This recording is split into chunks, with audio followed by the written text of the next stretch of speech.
তো এখন বিএনপি গতকাল অনলাইনে জারি করেছে না শব্দ।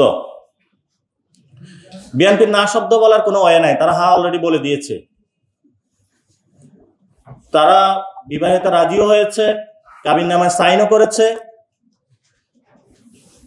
এখন তাদের না বলার কোনো অপশন নাই। তাদের এটা আগেই ভেবে চিন্তা করা উচিত ছিল, পদ্ধতি থাকা উচিত না। কিন্তু পদ্ধতি বা প্রকল্প প্রস্তাব যেটা 1 নম্বর রয়েছে, সেখানেও আবারই কিছু বিপত্তি বাদিয়েছে কনসেনসাস কমিশন। সেখানে তারা কিছু শব্দ যোগ করেছে, বিবেচনা করিবে, হবে, সম্ভাবনা, অদ্ভুত অদ্ভুত শব্দ তারা যোগ করেছে। সেখানে আমরা এই শব্দগুলার সুস্পষ্টতা সরকারের কাছে দাবি করছি।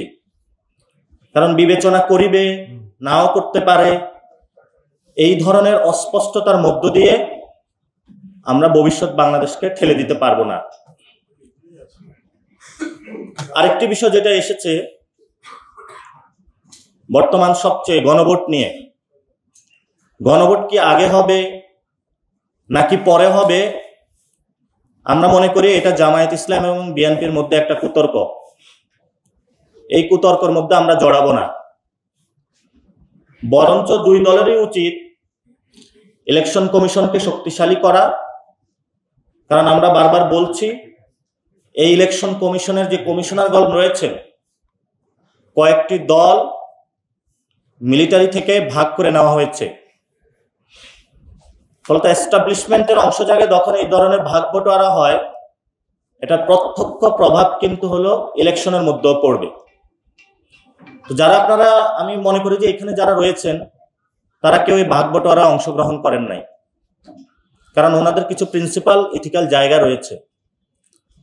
ফলত আপনাদেরও এটা নিয়ে কথা বলা উচিত যে এই ধরনের কয়েকটি দল এবং মিলিটারির মধ্যে ভাগ বটোয়ারা যে কমিশনটা গঠিত হয়েছে, সেটার অধীনে আসলে কিভাবে সুষ্ঠু ভোট হবে। এবং আপনাদের সাথে বিএনপি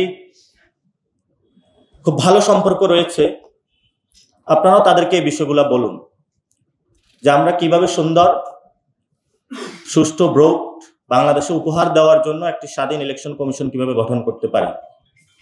আমরা জাতীয় নাগরিক পার্টির পক্ষ থেকে জামায়াত এবং বিএনপির এই যে গণভোট আগে পরে এই যে কুতর্ক আছে, আমরা সেই কুতর্ক জড়াবো না।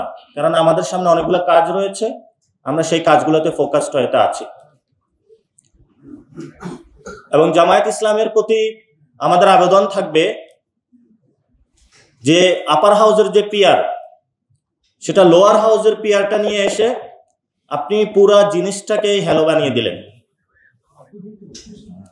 সো আপনাদের কিছু কিছু ক্ষেত্রে জাতির সামনে মুখে একটা অন্তরে একটা এই ধরনের যে আচার ব্যবহার রয়েছে, এটা স্পষ্টত হচ্ছে। গণভোট প্রশ্নেও জামাত পরবর্তীতে হয়তো বা বিএনপির সাথে ঐক্যবদ্ধ হয়ে যাবে যে ঠিক আছে, তাহলে ইলেকশনের দিনে গণভোট করি। তো এখন বিএনপি গতকাল অনলাইনে জারি করেছে না শব্দ। বিএনপির না শব্দ বলার কোনো ওয়ে নাই, তারা অলরেডি বলে দিয়েছে।